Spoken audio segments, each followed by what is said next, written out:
I mean, Montreal is truly a multicultural city. Tons of Jamaicans and Haitian and Italians and Greeks and Vietnamese and Korean, and right, and everybody gets along. Islam comes in, we start seeing a problem. Why? Because what is at the root of the tenets of Islam? Is it one that teaches that we should all get along, or is it one that says that we will all be united peacefully under the unifying flag of Allah? Oh yeah, it's the latter one. Now, is Islam a proselytizing religion, or is it one that says, like in Judaism, why is it, by the way, that there are only 50 million Jews in the world? I mean, we really suck at increasing our club. Well, it's because if you tomorrow, Tom, decided that you wanted to convert to Judaism, canonically within the tenets of Judaism, everything will be done to try to dissuade you from converting, let alone the fact that the conversion process is a very long one, because the idea is that you have to be truly pure in soul in why you're converting. And so we're going to constantly test you to dissuade you from coming into the club as a costly signal of your true wish to want to belong. Now imagine if another religion says that my fundamental goal is to turn everyone who is not like me, and all you need to say is a single sentence publicly, and voila, you become part of that club. Therefore, you don't need to be a big marketing genius to say which one is going to attract more customers. Is it the one that doesn't allow for many conversions, or the one that proselytizes as its fundamental value? Well, Islam does that, right? And therefore, there's always going to be frictions once the two cultures clash with each other. That's why Samuel Huntington wrote a very famous article in, I think, 1993 on the clash of civilizations. He was talking about the Islamic versus non-Islamic world. Again, I don't need to be lectured by people about the fact that Islam has done wonderful. The Islamic architecture, there was a time when there was Islamic Renaissance where it's true that Europe was in the Dark Ages. And of course, I mean, people are people, humans are humans. There are smart and bad people in every faith and so on.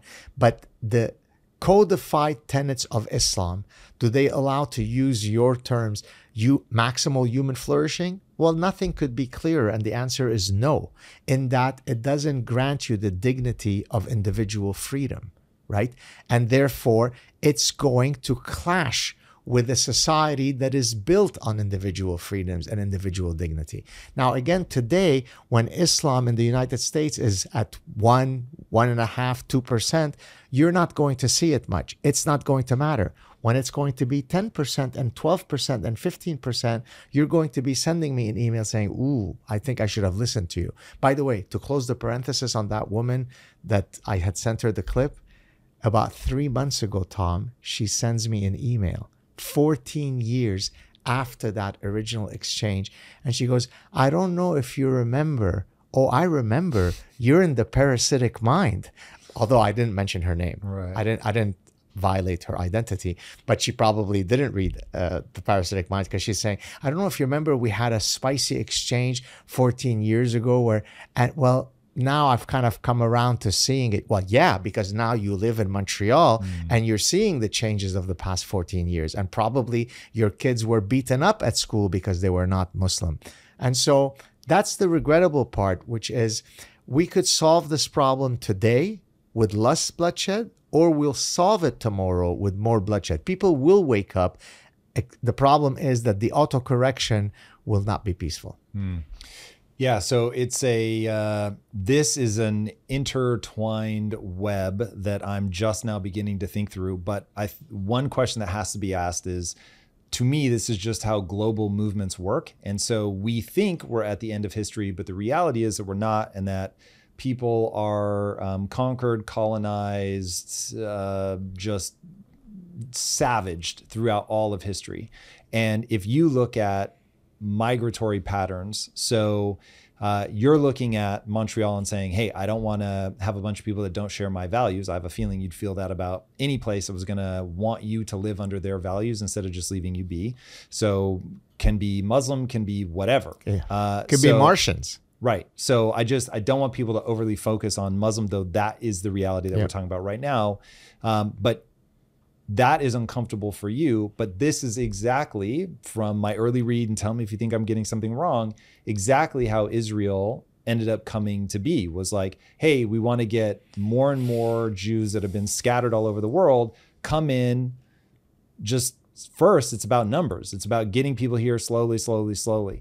And so how do you think about that when it's like, okay, at one point, for some people that you will forever be tied to, whether you agree with it or not, but Jews went and literally made a nation by slowly moving into that space.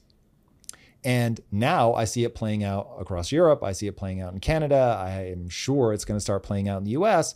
And I'm like, yeah, I get the game. Like, we, as Americans, we did the exact same thing to the Native Americans. We came in, we're like, this place looks nice.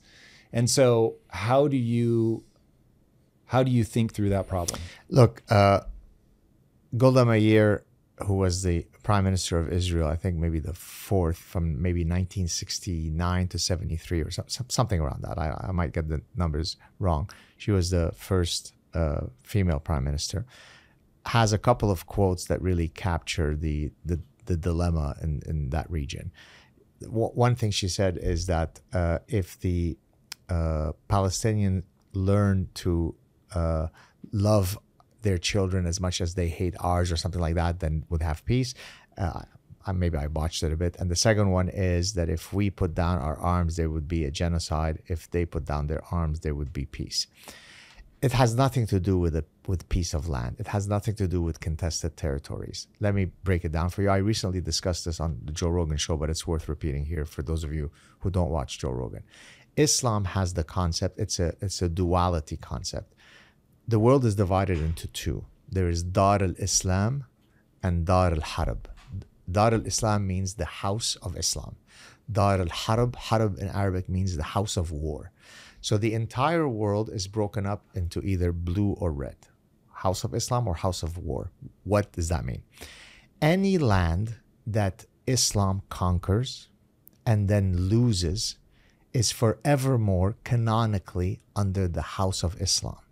Any land that has not yet ever been colonized and conquered by Islam is in the house of war. It is to be conquered. That's why the end result is that Islam is peaceful, because it seeks peace through the unification of the entire world under the unifying flag of Allah. Okay? Now, in the Middle East, every single society that had existed prior to Islam has been eradicated. Right? In Egypt, Coptic Christians were the majority. Now they constitute 10% of Egypt. Okay? In Syria, there was huge Christians. Lebanon used to be a predominantly Christian country. Within my lifetime and yours, Lebanon went from being predominantly Christian to now being majority Muslim. Within our lifetime, not 500 years. What happened to the Iraqi Christians? Persia had a culture before Islam. Now it's become Islamic. So no ideology has conquered and colonized as much as Islam has. So if you're worried about the colonization of Zionism, then by any stretch of the imagination, if you're going to be logical, then you have to be worried and upset about the colonization of 56 countries that were once not Islamic. And in many cases, they became Islamized through brute force. That's why there is the sword of Islam. It doesn't capture that we're going to cut bananas together. It captures that I put the sword to your neck, and when I conquer you, I give you choices, 3 choices. Either convert or die or live as a dhimmi. Dhimmi means as a not even second-class citizen. You're a third-class citizen, right? So, for example, Jews and Christians have often been tolerated under Islamic law. So, for example, you hear about the golden period of Andalusia, right, which is in current Spain. All that means is that you are tolerated until you're not, right? But you're always walking a precarious high wire, right? On any given moment, you better put on your really fast running shoes and run really fast because your head's going to be detached. So we lived very nicely in Lebanon until we didn't, right? And that's the history of the entire region. Now, Jews have existed in the Middle East for thousands of years because before the word Islam ever came to be. So if we're going to use historical precedents, it's a game that the enemies of Judaism are going to lose. But here's what I propose. How about you teach your children that there could be people who live next to you? We can debate where we draw the line, but there is a group of people that have thousands of years of provenance to that land. By the way, Palestine, when you said Palestinians until recently, it referred to the indigenous Jews of that area called Palestine. Palestine, as you hear it today, is a concoction from the 1960s. There is no Palestinian people. They're Jordanian, they're Egyptian, right? There is no such thing as Palestine, other than it's a territory that has been mandated by different groups. A while back by the Ottomans, more recently British mandate, and so on. So imagine if we can teach the children of our neighbors that Jews have a right to exist. We can be neighbors. Let's love each other. It's perfectly natural for us to coexist. Do you think that Israel is actually interested in committing a genocide? Because if they wanted to commit a genocide, well, let's think it through. It would take well less than the time that I've been on this show today for every single Palestinian to be eradicated given Israel's might. Is that true? Is that a true statement? It is. Sure. Okay. Yet they haven't done. As a matter of fact, the Palestinian population has increased fivefold. So Jews are really shit at the genocidal game because population increased fivefold, right? When the Nazis were trying to exterminate the Jews, they were trying to get rid of them. They got rid of 6 million. So the reality is that Palestinians are taught that the highest value, to speak earlier about what we were talking about, what's your value, what's driving you in the morning. There is no greater goal than to liberate all of, hence, free Palestine from the river to the sea, from the Jordanian River to the Mediterranean Sea, free of Jews. I grew up in that world. I speak to those people. I mean, now it's harder for me to speak to them in Arabic because they recognize me. But 25 years ago, when I wasn't as known and I could mix amongst the folks who speak Arabic, it was very clear. Jews are a cancer in that region, and we must get rid of them as we have all other societies, right? So there are many other religions that had flourished historically in that region. They've all magically disappeared. Where are they? What happened to them? Crack a history book, okay? Do you hear things like Christians are a cancer as well? Or is it just that their slow march to get people to convert or leave just so that's out? A great question. So there is an expression, a saying in the Islamic context: first we come for the Saturday people, then we come for the Sunday people. The Saturday people are the Jews, the Sunday people are the Christians. So it always starts with the Jews, but it never just ends with the Jews, because again, a fair world, a just world is where everybody is Islamic. And I'll tell you what I want to find though is there a specific animus for the Jews? Because if there's just like this sort of rolling thing of like, okay, we're 90% Christian now, but in 500 years, we're going to be 10% Christian. And that's just, we are better at propagating things, making people less comfortable being here, whatever. And so over a long enough time period, we're going to win in any region that we go to.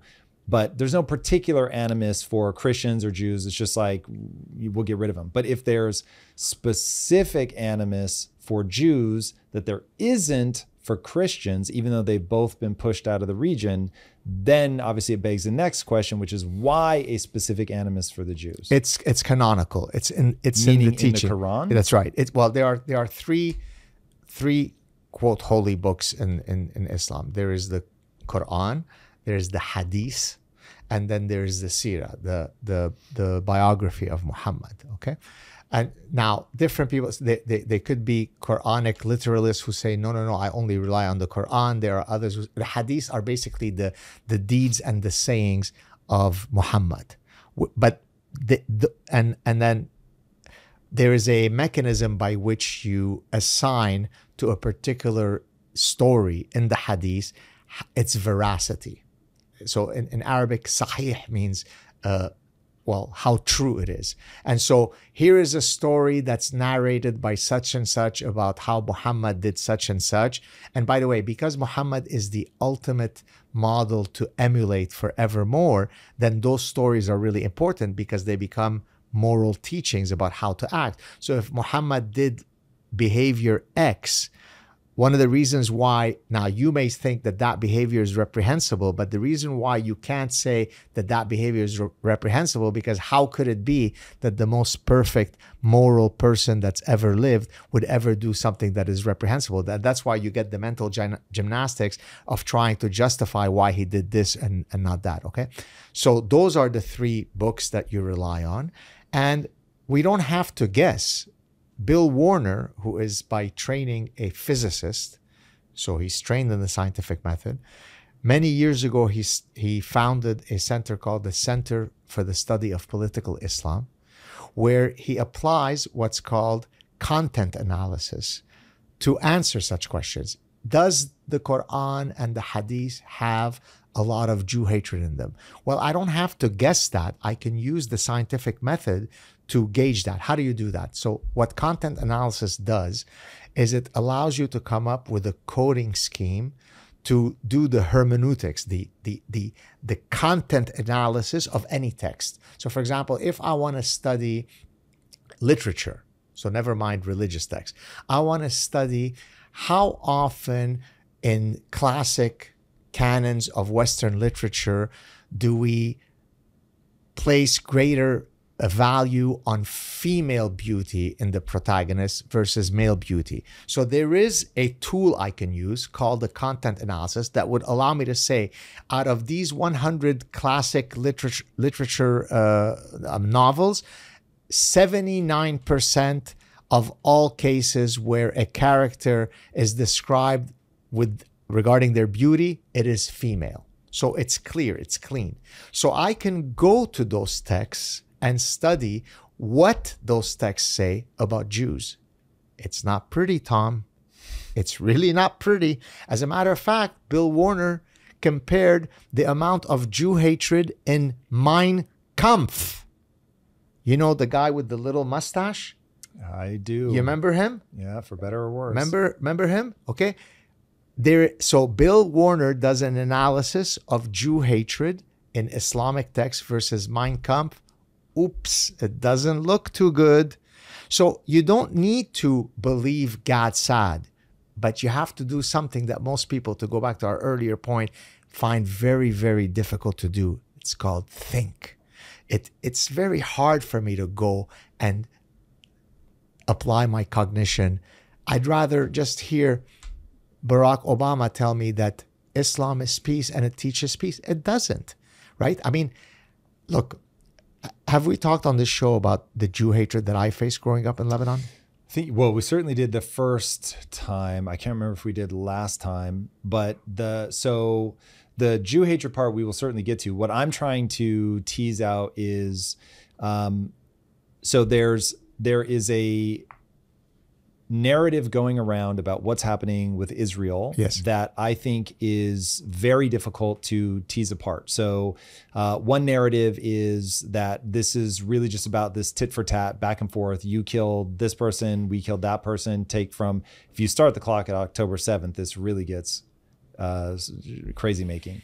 But if you take it back from just a question about whether more people were bombed on what side or how people were killed, it really gets deranging. Now, the way to start the clock for me is looking at when Israel itself as a nation was formed. That feels like it's a very important moment of how did it happen?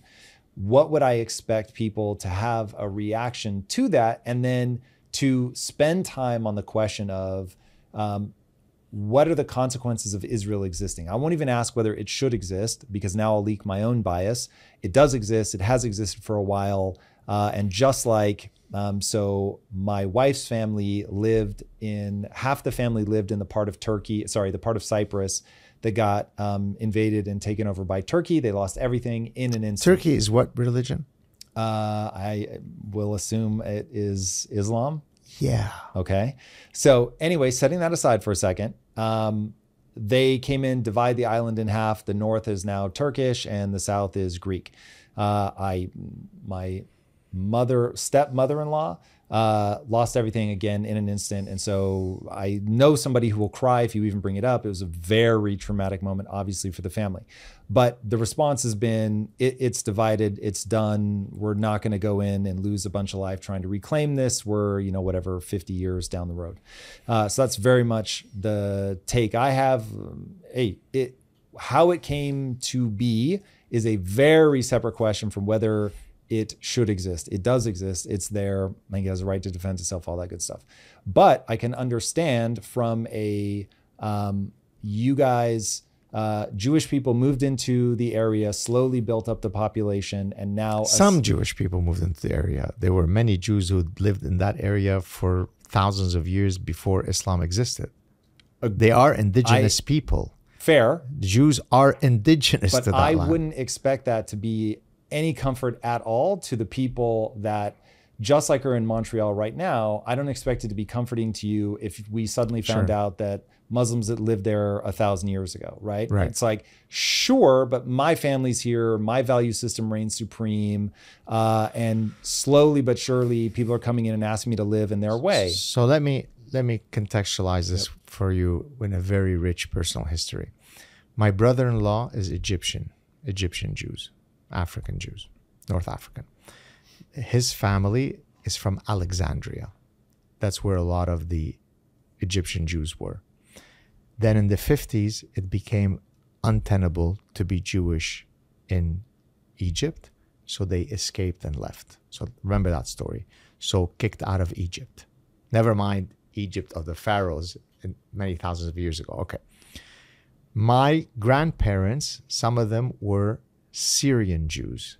They left Syria because it was now precarious to be Jewish in Syria.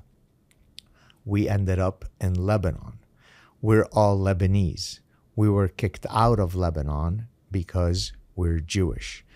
My wife's family is Lebanese Armenian. They were kicked out of Lebanon because they are Armenian Christians.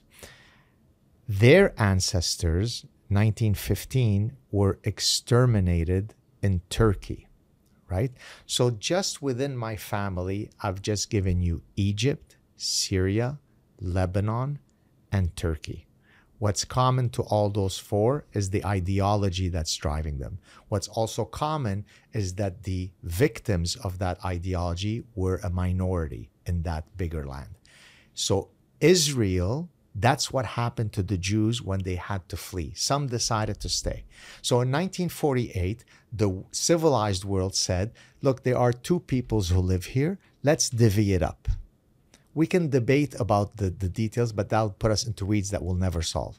The big 30,000-foot story, if I'm coming from Mars, is that there are two people who have historically lived there, sometimes nice together, sometimes not so nice. And usually when it's not so nice, there is a dynamic as to who's the perpetrator and who's the victim. That's unequivocal.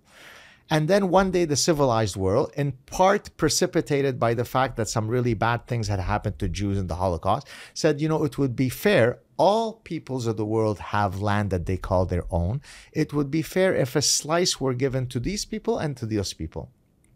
The Jews said, perfect, let's do it. And they took a very, very less than generous deal. The other group said, absolutely not. Now, the other group doesn't include Palestinians.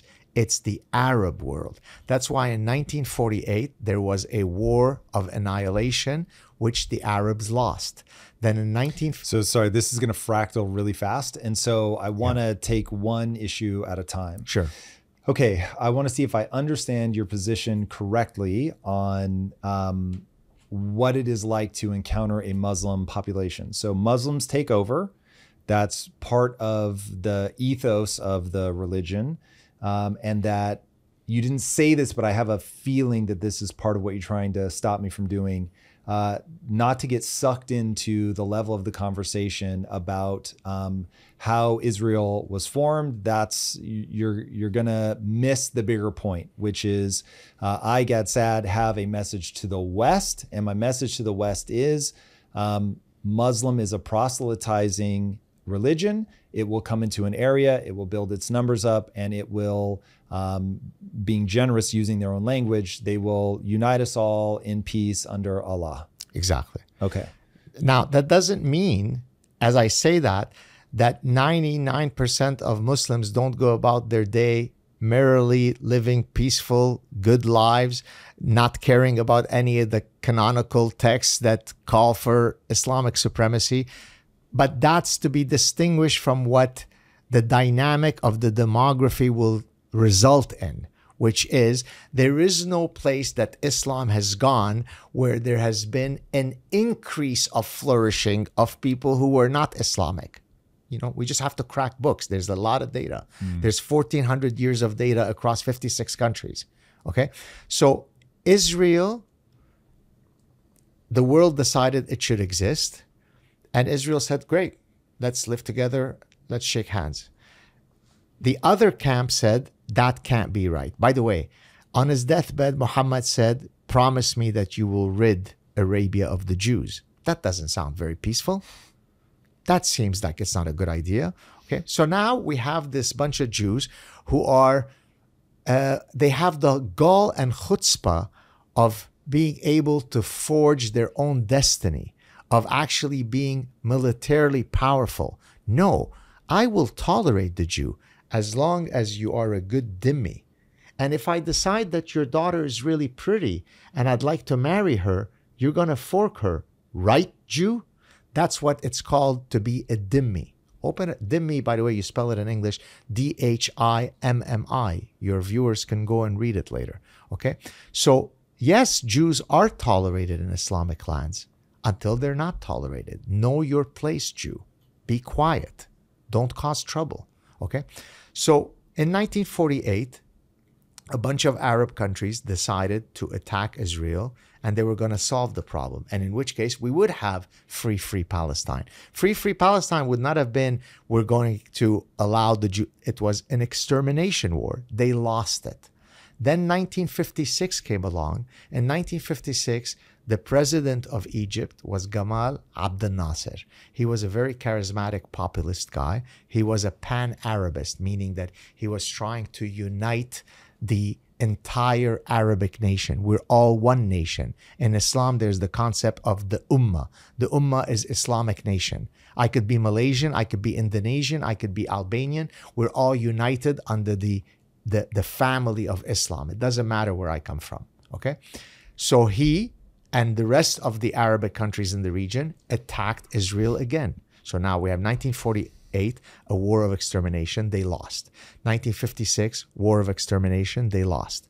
1967, another war, Six-Day War, they lost. 1973, Yom Kippur War, they lost. These are wars where many Arab countries, outnumbering the Israelis 100-1, attack to solve the problem, to have free Palestine from the river to the sea, done with the Jews.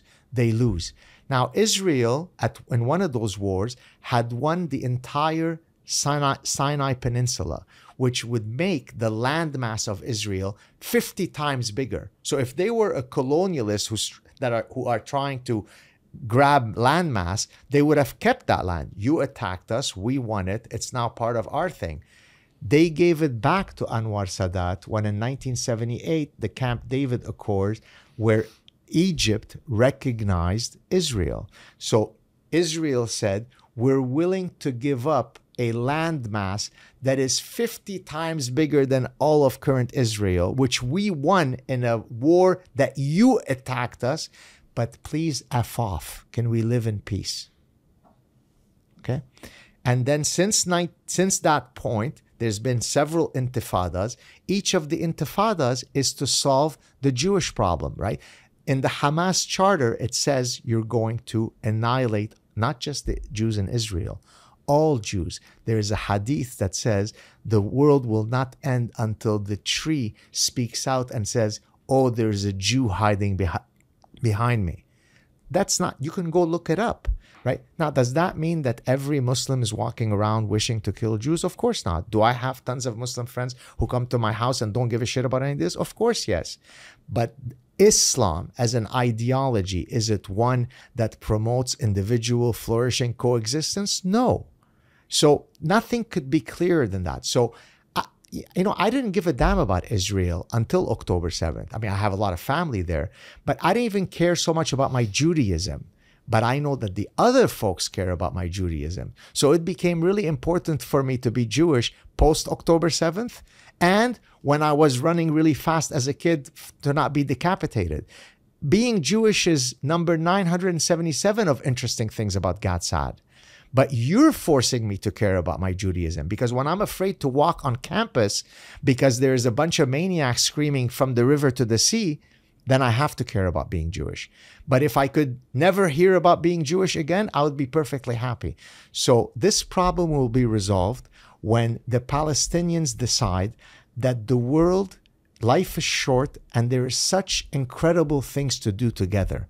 When they internalize that message and say, there are people over there who are not Muslim and they have a right to exist, and I will no longer teach my children to want to aspire to kill them in a holy jihad, we will have peace. Until then, we'll never have peace.